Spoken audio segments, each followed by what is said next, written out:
Welcome to the Horror Highway Podcast. I'm today's host, Aris, and I'm here with my friend Omar. And today, I'm gonna be doing Randy Steven Kraft, the Scorecard Killer. There's a reason why I chose this guy. You'll find out shortly.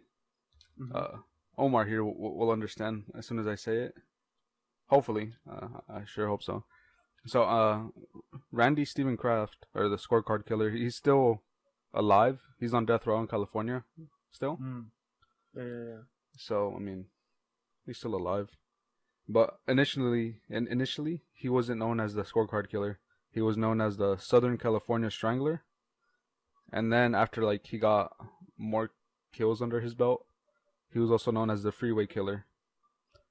But, I mean, there's a lot of those, so I guess they didn't want to go with that, right? You said I would know, It's not there yet. It's not there yet, bro. It's not there yet, bro. Okay, so for the moniker of the Freeway Killer, there was actually two other people, but I mean they didn't go with that for him anymore. They changed it. But Kraft continued killing until May 14th, 1983. So I mean, that's a decent while ago. Yeah. So around 1:10 a.m. on May 14th, on 1983, two California Highway Patrol officers noticed a Toyota Celica weaving down the Interstate 5 in Orange County, suspecting the driver was they thought he was drunk, right? Yeah. And they pulled him over, and as soon as they pulled him over, Kraft, got out the seat and started pouring the alcohol on the ground, fucking stupid. And let me see. And the officer was known as his name was Michael Sterling. He noticed that his jeans were unbuttoned, and Kraft admitted he was drinking, but he wasn't drunk, and then denied. No, he denied being drunk. Yeah. And they gave him a one of those drunk tests on the road. What you got? Yeah, a sobriety test. Yeah. And the other patrolman, his name was Michael too, but his name was Michael Howard, approached the vehicle and found another guy on the passenger seat with a bunch of beer bottles on it by his feet, and they noticed his pants were pulled down, and he was dead though. They checked his body, it was cold. He was dead. All right. It's weird, but yeah. I mean, they know that is when I was looking, it didn't really say that Kraft killed him, but I mean, I assume Kraft killed him. Well, it's weird because his pants are down and he's dead. No, hold on, give me a minute. So he had ingested a prescription tranquilizer called Ativan. He also mixed it with alcohol and killed him. That's never. Yeah, that tends to happen. Yeah. But so it doesn't really. And I never I couldn't find it said that if he did it himself or Kraft did it, but I assume Kraft did it. And then there was also more blood in the car, but it wasn't the guy. Oh, okay. The guy's name is Terry Lee Grambell, so it wasn't his blood in there. So it was more blood. Okay. So Terry was a 25-year-old Marine. So he killed a Marine. But in the car they also found a bunch of pictures of a naked young man and poses, I guess would be the best way to describe it. What does young man mean? I assume 20, in the 20s, Okay. Under 20 but above 18. So man. Yeah. Okay. And then in the car they also found a binder with it was a bunch of notes that were coded notes, and they decoded them, and it was referenced all his murders, and it was his scorecard. That's why they call him the Scorecard Killer now. That doesn't really because he kept a list of his victims. But that's not a scorecard. That's what they call him. Well, I mean, I don't know. I guess he's keeping score, and it's a card. Yeah. But do you know why I chose him? Because he was driving the Silica. Yeah. And there were common cars back then, so. Yeah, that's why I chose him, because I mentioned he was driving a Celica when he got caught. And I think you mentioned this to me before. I might have just forgotten and remembered. No, I think I I'm pretty sure re-remembered I when you said that. I'm pretty sure. I don't remember saying this to you. Oh, okay. So after they found all that in the car, they went to his house and searched, and they found like various like clothing items in his garage that did not appear to belong to him. And one jacket belonged to a another murdered person from Michigan that was killed in December 1982. And the couch in his apartment also matched the couch that was found in the pictures, the Polaroids that they found in his car. Mm-hmm. Like And that, and also three of the men in the pictures were also confirmed dead. So, you know. Was this because they found the body? Or No, was yeah, this 'cause they been missing for such a long time. they found their bodies, but they didn't know who. And then Mm. they like stopped him, right? And they found the pictures. And Yeah, three of the people in the pictures were like they already found dead. So and their sofa they also matched another corpse found in Anaheim in April 1978. And Kraft's fingerprints also matched those from another murder scene in December 1975. Mm. And Kraft was only initially charged for the murder of Terry Granville, the dude that was in the car with him. Mm-hmm. But he pleaded he wasn't guilty. But then after that he immediately got charged with 4 more murders of the people they found on the pictures. Yeah. And then another week after that, they charged him for a torture slaying. So Torture slaying. yeah, Is that the actual I charge? yeah, I think that's the actual charge. I think that's the name. That's what it mentioned. Well, I don't know. What's So, up? here, let me look it up. Oh, that's not a search. Oh jeez. Because I'm sure that's what was reported, but I wonder if that's what the actual charge was. Torture slaying. Because it sounds like one, but I've never heard of it. Torture slaying, actual, or how would I? I don't know how I would search it up. I just searched up torture slaying. Nothing really says anything. It's what it was reported. So I mean, you know, whatever. Yeah. Yeah, I don't think there's an actual like charge, but I didn't really look into that, you know. Yeah. So I mean, while in his 20s, he was actually openly gay. So this is like one of the first people that actually, or one of the first serial killers that I have read about that like admitted he was gay and not being closeted. So I mean, he also shared an apartment with in his 20s he shared an apartment with a male friend from college, and he liked visiting gay bars. So I mean that wasn't. I mean, he was openly gay, so I mean I assume he also did that, you know. Yeah. Also, torture, murder / slaying is a charge. Oh, is it? Okay. Yeah. It is what it exactly says. Oh, okay. You torture someone for. So in 1966, he was arrested for lewd conduct after propositioning an undercover cop in Huntington Beach. Mm-hmm. That's a mouthful. But not really. It's just Huntington. So you can't even say it right, bro. Huntington, bro. Huntington? Yeah. I thought you were trying to say Huntington. No. Huntington is even easier to say. Yeah, I know. But I just woke up, bro, so shut up. He got off with a warning because it was his first offense. So. And then in the Vietnam War, like he joined the Air Force briefly, but he got discharged because of a medical condition or medical grounds. But back home, he was in the gay scene. He told his friends that, quote, "There's a part of me that you will never know. And after 14 years later, they would discover him at his sexual preference was for fit and healthy Marines.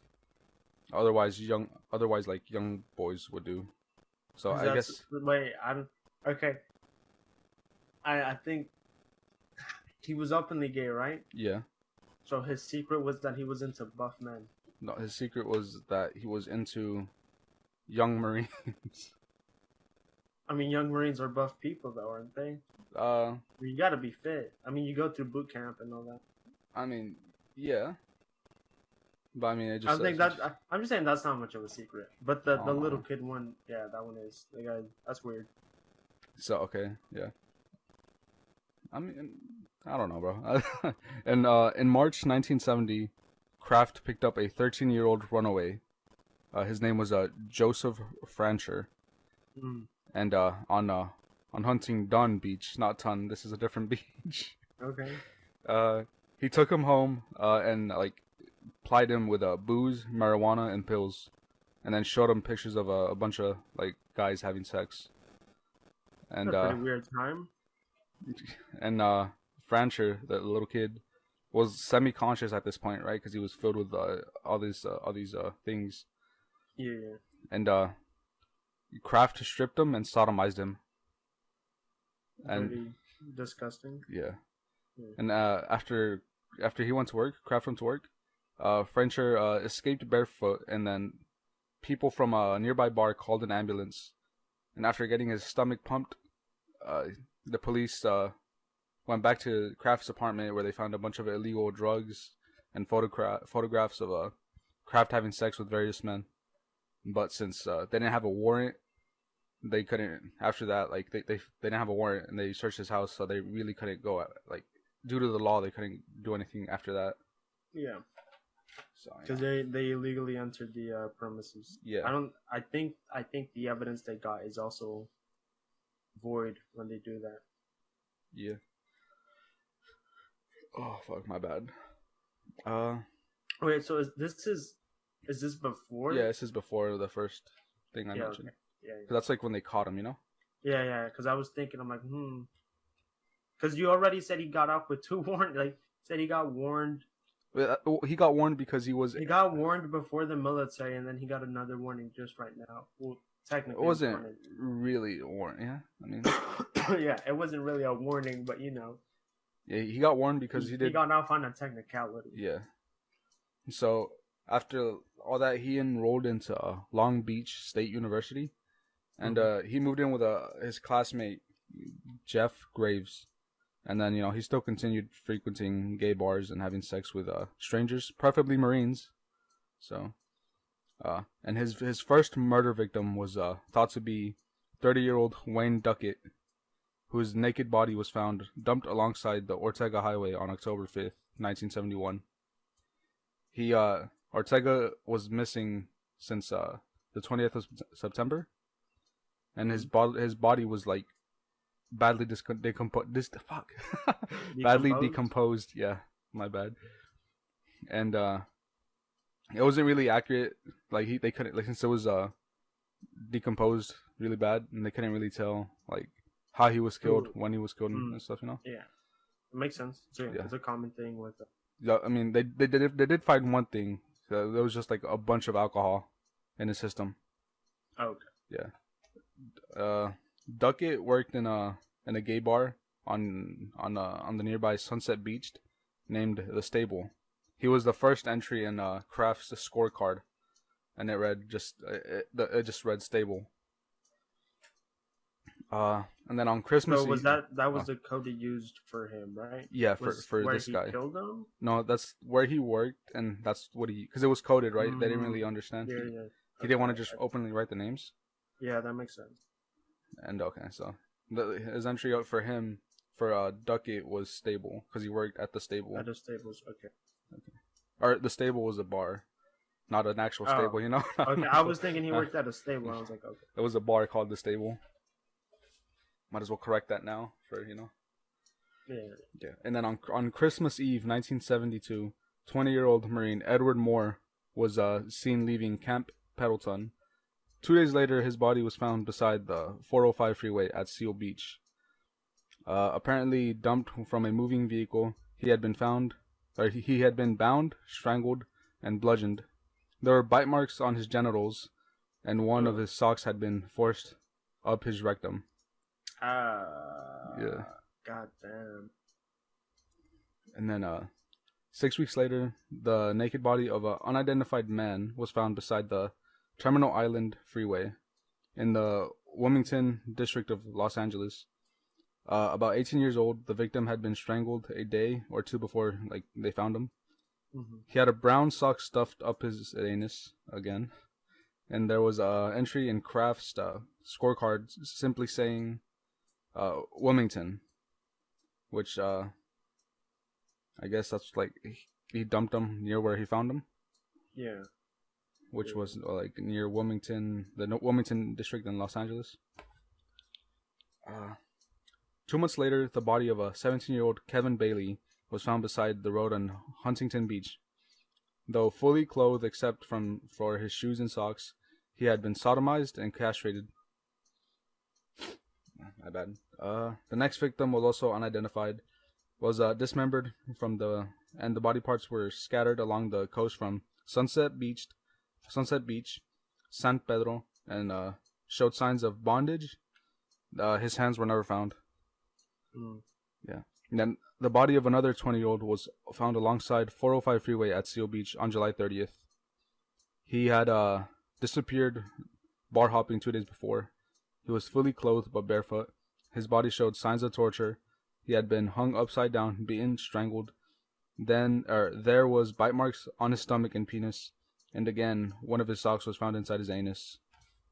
Oh, this guy's just going fucking crazy, insane. Disgusting. Yeah. I mean, he put socks inside of other people, three others' anus, and then one prior he dismembered him. So this guy's just going sicko mode, bro. Yeah. You want to say that? Yeah. Yeah, he is. He's a sicko, bro, and he's going sicko mode.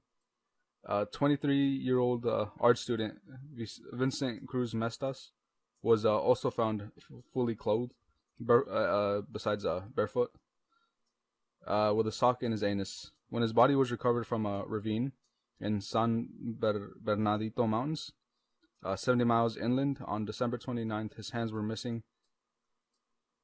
Plastic sandwich bags covered the bloody stumps. On an object the size of a pencil had been forced in his penis before he died. So, yikes, bro. God. Yeah. That makes my fucking skin just crawl, bro. It's getting more and more disgusting. Jesus Christ. It's pretty fucking gross. That made my skin crawl when I read that, bro. The first time. Yeah, I mean, understandable, yeah. On June 1st, 1974, the naked body of a 20-year-old Malcolm Eugene Little, an unemployed truck driver from Alabama, was found propped up against a mesquite tree alongside Highway 86. He had been castrated and a branch rounded up 6 inches up his rectum. A branch 4 feet long and 3 inches in diameter had been shoved up the anus of 19-year-old James Dale Reeves, whose body, naked except for a t-shirt, was found in Irvine on November 29th. So this guy just... So yeah, James, or the guy that had the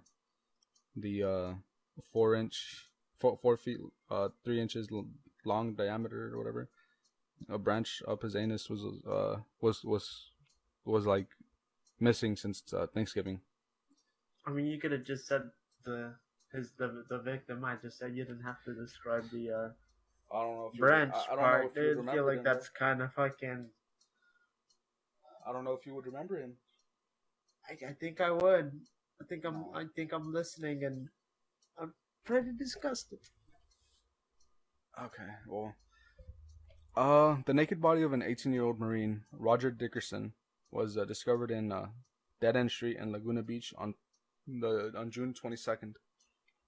There were bite marks on his penis, left nipple, and he was last seen in a bar in San Clemente. He told his friends he got a ride to LA. He had been sodomized and strangled. So, I mean, this guy just... I mean, at least he didn't get it as bad as everyone else. I don't know, man. Sodomized? I mean, yeah, but, you know, sodomized is bad, but the other guys had fucking BDSM and... Maybe they were They were all sodomized, Aris. They were all sodomized. I don't know, man. Oh, wow. The body of a 25-year-old Thomas Paxton Lee was found by oil field workers in a harbor in Long Beach on August 3rd. He was fully clothed. He was a waiter and sometime gay hustler had been seen in Wilmington the previous night. He had been strangled. Wait, what? I fucking miswrote this, bro. Holy shit. So he was just found strangled. Also, 23-year-old Gary Wayne Cordova was also found fully clothed except for his shoes and socks on August 12th. His body had been dumped down the embankment near Cabot Road and also Parkway in Laguna Hills. He had disappeared while hitchhiking. The cause of death was an overdose of Valium and alcohol. As Lee and Cordova's bodies did not show the killer's trademark mutilations, they were not really like attributed to him at first. Yeah. So they didn't really show. So, at this point, how many kills? Well, a lot. Yeah. But the main thing is, how long has it been since he started? Since he started? Yeah, hold on. Which one was I up? Okay. I gotta go back to the first one, you know? Yeah. To get your timing right. Yeah. So, 1971 was the first one. So this one, I think it's been like 3 or 4 years. God damn. January 4th. And I assume. Yeah, like it was 4 years. Like 3.5, because months. Yeah.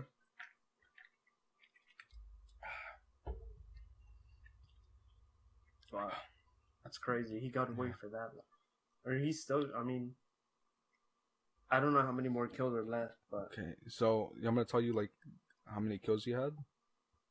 Or you want to say that towards the end? I think you should just wait till the end. Okay. So a body of a 17-year-old John William Leras was found floating in the surf at Sunset Beach on January 4th, 1975. A wooden stake had been rammed up his rectum and had last been seen getting off the bus near Ripple's Bar on his way to try out the new roller skates he had gotten for Christmas at a nearby rink. Rink? Yeah, that's how you say it. The police found 2 sets of footprints where his body seemed to have been carried from a car park to the water. He had been strangled. Damn, I really didn't write that well. 24-year-old Craig Victor Honites was found next in the Golden Cells Hotel Bar in the Pacific Coast Highway near Loins Drive-In, Long Beach. He was fully clothed except for his shoes and socks. In fact, he was wearing 2 pairs of trousers, one over the other, and the cause of death was strangulation. So I mean, obviously at this point, they knew there was like a serial killer, right? I would hope so. Yeah. So a task force was set up, and an FBI profiler was called in, but the murders continued on. They had a task force and everything, but he's still killed. Yeah. He was still killing. On March 29th, 1975, the head of 19-year-old Keith Crotwell, this is just the head, bro, was found near Long Beach Marina. He was last seen getting into a black and white Mustang. The owner was Randy Kraft, the Scorecard Killer. He was questioned, and the police told the police he had dropped the young guy alive and well at All Night Cafe. The police wanted to charge him with the murder, but okay, hopefully he don't bark again. With murder, the police wanted to charge him with murder, but the LA County prosecutors would not proceed due to the lack of evidence. Got him. After that, Kraft he stopped killing for a while because he had like a lot of heat on him. Yeah, heat on him. But then on January 3rd, 1976, the naked body of a 22-year-old Mark Hall was found tied up on a sapling at the east end of Santiago Canyon. He was last seen leaving a New Year's Eve party in San Juan Capistrano 2 days before. He was sodomized. His legs had been slashed with a knife. His eyes, face, chest, and genitals were burnt with a cigar lighter. Cigar lighter. A cocktail whistle, I don't know what that is. Cocktail whistle stick had been jammed through his penis. I don't know what that is. I think those are those little sticks that you put in like the olives. And those are just toothpicks? No, because some of them are dressed like some of them are specifically meant to look like little knives. Okay. How do you spell whistle? Swizzle.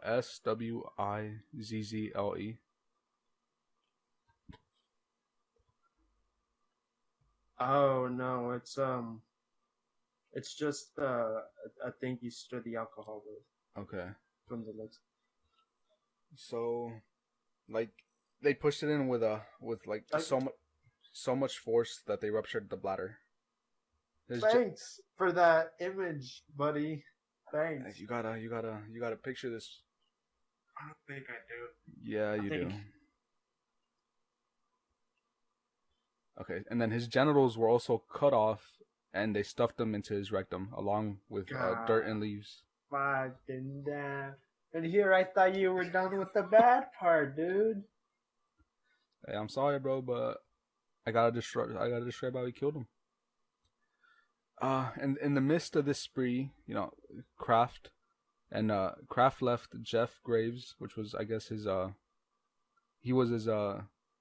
roommate, and moved in with a 19-year-old Jeff Seelig. I think that's how you say his name. He then began killing teenagers.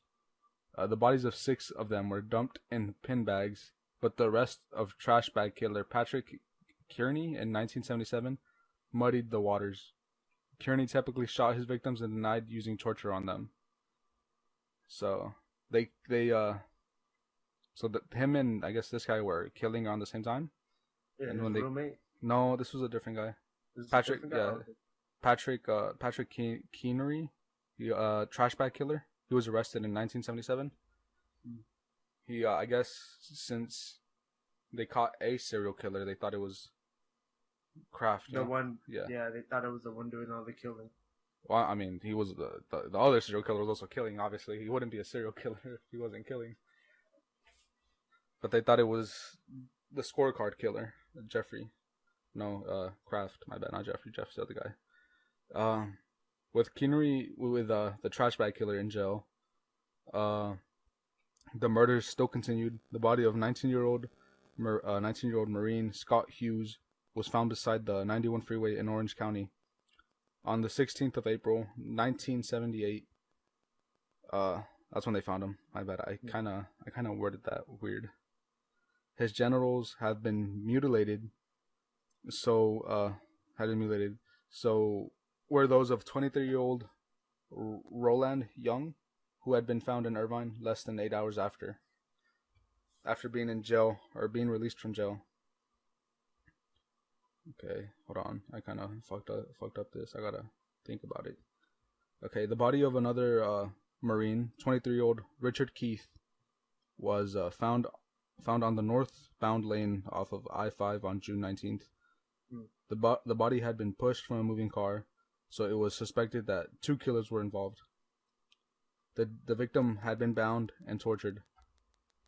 21-year-old Michael Ender Beaton, a truck driver from Long Beach, was found on 18th of November, just feet from where Edward Moore, which is another victim, had been dumped 6 years earlier. His eyes had been burned with a cigarette lighter. He had been sodomized and castrated. The bodies of a more than a dozen victims were dumped along the highways in Southern California in 1979. They had been bound, tortured, sodomized, castrated, and strangled.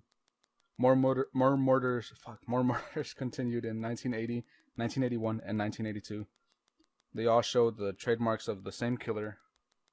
The police tried to match the victims to Kraft's coded scorecard. So this was like after they caught him. They were trying to match the scorecard because they had the scorecard at that point.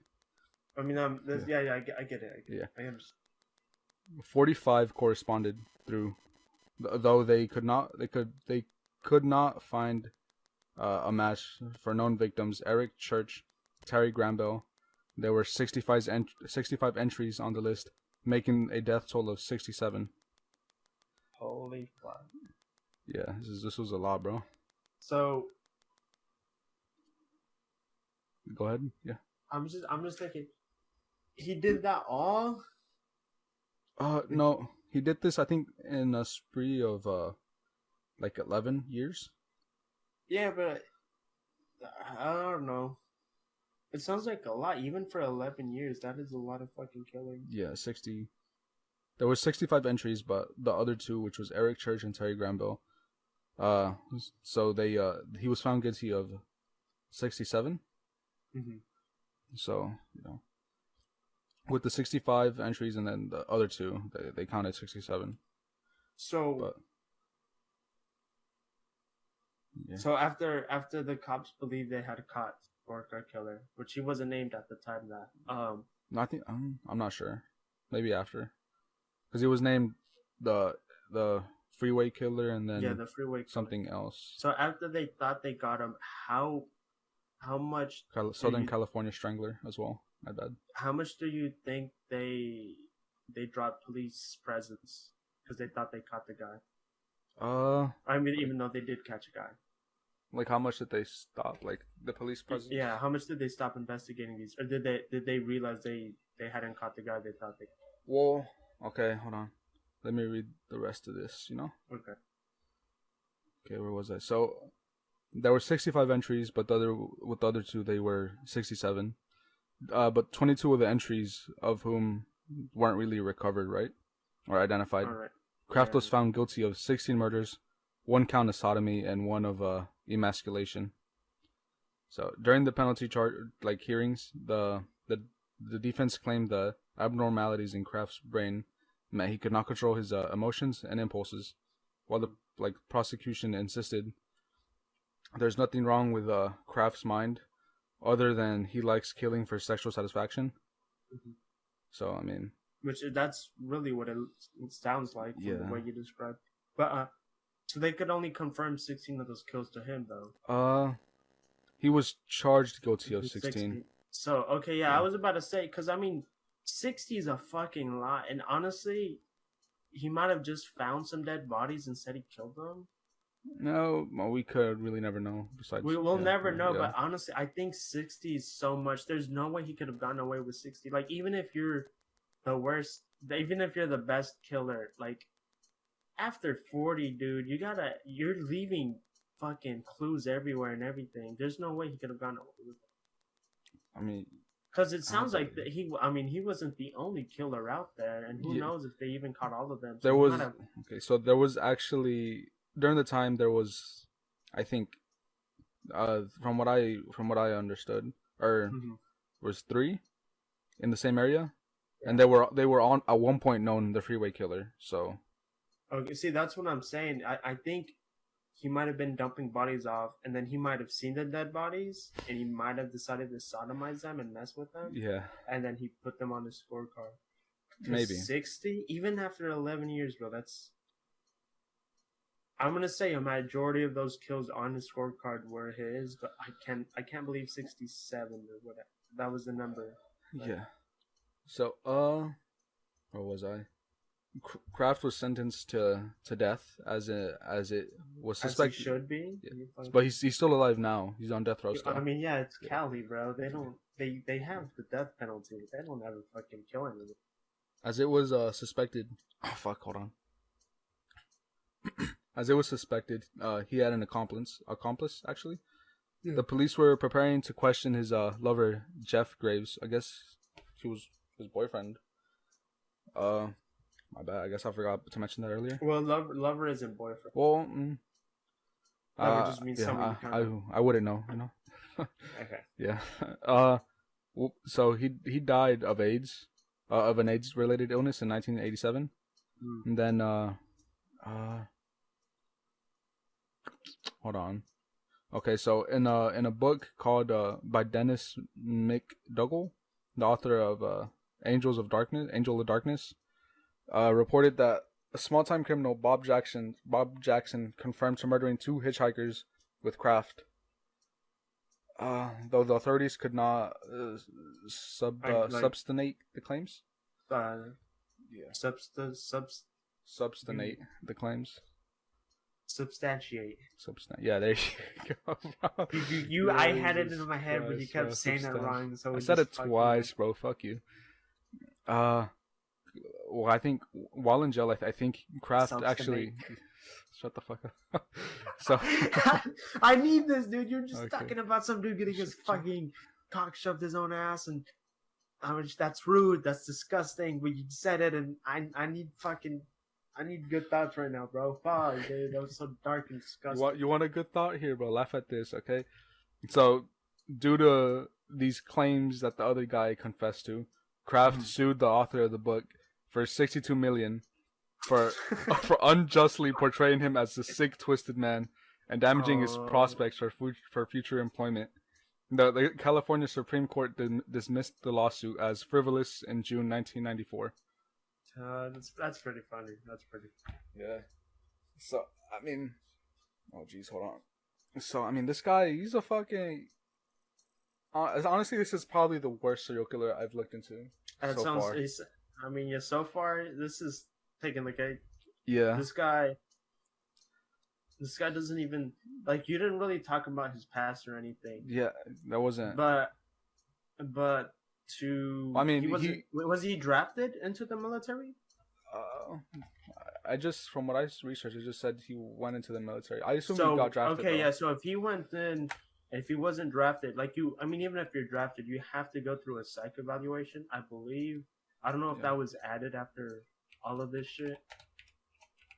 But I mean, they're not gonna put maybe they might have put a psychopath in the army. I'm sure they put psychopaths in the army. But if you join, I assume there's like someone looking over the psychopath more intently than if you got drafted in. Because my guy, the Candy Cane Killer, he was drafted in. Yeah. They didn't. They were just trying to get people. Yeah. In. See, it never really said anything about him being drafted. What's that? But I mean, it was the Air Force. Do you get drafted for the Air Force?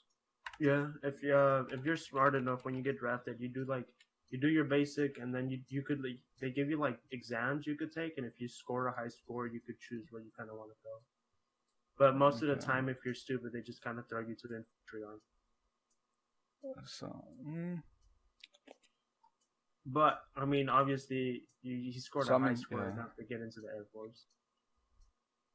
I mean, he grew up in the Orange County in California. I grew up in Manteca, bro. I don't know what... So he joined the Air Force before being medically discharged. Okay, no, never mind. I thought I said mentally. But I did say that. I don't think much is known of his past, bro. If I'm being honest with you. I mean, it makes sense. Because we know he joined the military. They only caught him by accident. Yeah. They only because he was driving drunk. God damn it. Yeah. So they know. I mean, he went to college and or after that he got discharged from the Air Force. He went to college and Oh no, my bad, bro. He went to college before he joined the Air Force. Oh, okay. My bad. Okay. His first sex attack was in 1970, and his final crime was in 1983. But I mean, first one wasn't really a crime; it was just I guess sex. They called it a sex attack. Yeah. 1980. You said 1980 to 19. So hold on, let me see. So okay, yada yada, right there. Okay, so hold on, bro. I mean, either way, we know he was killing for 11 years. No, okay. Number of years active is 12. My bad. So I mean that was. But I mean, just because he was active 12 doesn't mean he was killing for those. So okay, most he was killing 11. Yeah. Over a 12-year period, September 20th, 1971 to May 13th, 1983. So I mean, like I said, he was known as the Freeway Killer, also known as the Southern California Strangler, and then now the Scorecard Killer. The guy they found him with, he said he died from a cocktail of drugs. Yeah, right? I think he was OD'd. Well, he wasn't strangled to death. Like the others, or was he strangled to death? But he still had all those drugs in his. So the passenger seat, there were beer bottles on his feet. His body was cold, and he was clearly dead. He was bound, strangled, and his pants were pulled down. So yeah, he was strangled. But he was also. I was just trying to figure out. He also technically OD'd, and there was a lot of alcohol in his system. But I assume that was all Kraft, you know? Yeah, absolutely. I mean, he was bound. There's no way he could have voluntarily taken the drugs unless it was beforehand. And in which case, most people know when is enough, you know? Yeah. I was just trying to understand when he did his depraved fucking attacks. That's what I'm gonna call them because I don't want to say what they are. If they were done post death or pre, and it sounds like they were all done pre. Yeah, It sounds like who was? I think Larry Gaylor was your first guy, right? Ayler? Yeah. What the fuck? I was close. Shut up. Damn, bro, that's kind of even if he is a serial killer, bro, that's kind of toxic. It wasn't. Bro. It was an accident. Okay, I thought his name was whatever. Was he the one that kept the bodies and like still messed with them after he died? Or the was one it your other guy? Let me go back. I gotta go find it. It's been a while, you know. I mean, well, like regardless, it sounds like he wasn't keeping his. This guy wasn't keeping his. I think they all dumped him. The only one that kept them was the one that buried them in his like yard. Okay. No one really played with them. I think. Okay, this is interesting because all the guys we've gotten so far. So this guy was. Haven't played with the dead bodies. No one. Like quotation marks. Yeah. You know, not that not that I know. You know. Yeah. They might have, but I mean, that has never really been confirmed. I guess. Yeah. So I mean, it's interesting that. I mean, this guy was the first serial killer that I know that was openly gay. Right? Yeah. And all the rest were, like, closeted. So, hold on, that's the wrong one. I'm trying to find the episode. No, Larry Eiler, the Interstate Killer. That was the one that was the last one, not the first one. Okay. The first one was Herb Ballmeister. Herb Ballmaster. Hey. Yeah, I can't say Gaylor. You can't say Bob. Yeah, Larry's the one that buried them. Buried them. Okay. I'm pretty sure. But yeah, most of his crimes were committed in Cali, but there was also a few found in Oregon and Michigan. So I mean, those are pretty far, right? I don't remember. Yeah, I'm pretty sure those are pretty far. So okay, so. He was born on March 1945, like right before the end of World War II. Yeah. He had a normal childhood. He went on to become one of America's biggest serial killers. Yeah. So yeah, I guess his childhood was just normal. He wasn't really. I guess that helps to prove like, yeah, you're not crazy. You don't need to be tortured as a kid to be crazy. But I understand what you're saying. If he did develop any mental I don't want to say deformities, mental instabilities. Thank you. Which he probably did it because It sounds like if you're suing someone because they made a book about you, I'm going to assume while in jail, in jail. And this dude, this dude, you have your mental faculties with you. This dude really thought he was getting out too, bro, which was crazy. Because why would you sue him for future employment if you thought you were getting he thought he was getting out? He's still in jail now.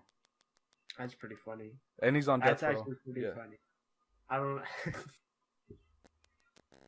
I mean, I don't know. But he even said it. Like, in his lawyer claim. would even take that. Did he represent himself? I mean, I'm sure you don't know because they didn't bring it up. He his lawyer defending him, right? Said, yeah, he's twisted. You know, he's a twisted guy. He had emotional. He can't control his emotional impulses, right? And then after, when he was trying to sue the guy that made the book, he said he's unjustly portraying himself as a sick, twisted man. So this dude wasn't crazy, bro. Yeah. I don't know, man. This guy is like literally one of the sickest serial killers I've read about. He's just an asshole. He's a big asshole. Asshole, bro. This dude is more than an asshole. Well, I don't know what to say more than. I know he's more than an asshole, but damn, bro, he might try to sue us, bro. We're using his name, bro. He's gonna sue the Horror Highway podcast. But I don't know. I really don't want to speak more about him, and I think we all don't really want to hear more about this guy. I think this is where I'll end today's episode. It was your host, Aris, and I'm here with Omar. Yeah. Omar, and we'll see you on the next one. Peace. Bye. Got him, bro.